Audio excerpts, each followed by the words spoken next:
Okay, so this video is about selecting a form that has the most potential for multiples. So I have two different forms that I made. This took a beating here in transportation, but I have two different forms that I invented. I have this guy here and this guy here. I don't have multiples of this to work with, but they both to me offer opportunities, and I'll explain why. One is because of the diagonal plane, as you see here. So if I were to repeat this again, I could put another one here, another one here, another one here, and it would kind of create a spiral, and it would also bend out in this direction. So that's an opportunity. I think it's what's unique about this form, and it probably needs to be perfected because the template didn't work out that perfect. But if I were to select this one, what I think is unique about the form is how it all points and becomes this almost like a contour line at the end. Everything shaves to the point, almost like a blade of a knife. I think that's kind of a unique aspect of this, and I would want to exploit that.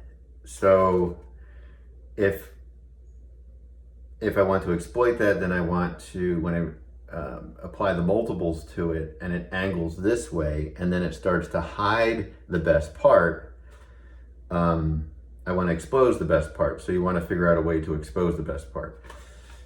Then I looked at this guy. I'm going to put this down for a second.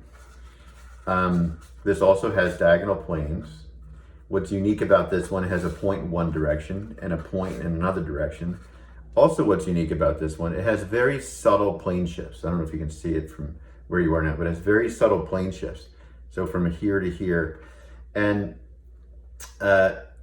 what I think that could be interesting, I'm not sure yet, but since I have multiples of these, you can start to put these together in a systematic fashion. So whenever I put them together in a systematic fashion, I hold them the same way, and then I'll just try to say, all right, I'll put this one here, and it will start to curl into itself, and maybe that's not a good solution. So what's the next stage? What's the next thing I can do? This is like an obvious, this doesn't feel like it's the same form, does it? There you go. Well, that's kind of interesting. So I just put these two together. That way, a point goes this way, a point goes that way. That could be considered a unit form. So what I would do is I would put two more together like that, and then I would try to put those two together. And then remember, two or more is a unit form. So I want to see you utilize all 20 pieces when you're making your larger unit form. A unit form is two, it could be up to 20.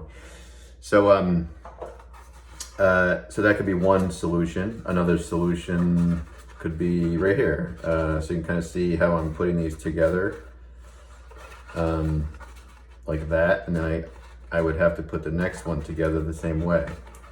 And you kind of see it starting to make a radial design of some sort. So it could kind of go all the way around. That's an idea. I would tape those together and explore that.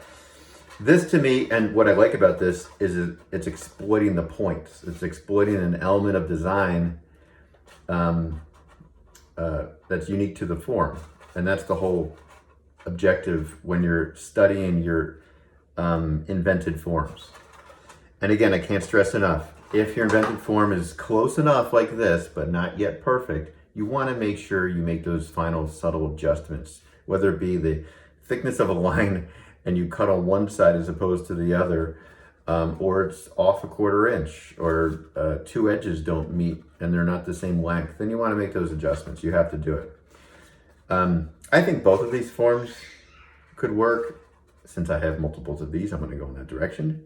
However, I would probably pick this one, but I'd be really interested what this could do. I don't know, and I'm kind of more interested in the potential outcome. What you don't want to do, just one more thing here, if it's a form, like say this is your invented form, this is just something I put together really quickly, but say this is your invented form. You have this big shape and this smaller shape. You have a diagonal plane. All that's good. You could probably work with this in some way. There's always a solution to the problem, but This might not give you, because everything's such a right angle at 90 degrees, and it's not going to offer you a lot of options. Whenever you have a kind of a cube type of shape, you tend to make a cube type of a shape, like a pyramid or something of that nature. Because it has this top to it, you wouldn't be able to add on, but it might offer some unique opportunities. But again, your diagonal planes are going to allow you to twist and turn and get a sense of movement within your final design. So that's my take on which form to select, and I'll offer feedback once I see your invented forms and help you make that selection as well. Okay.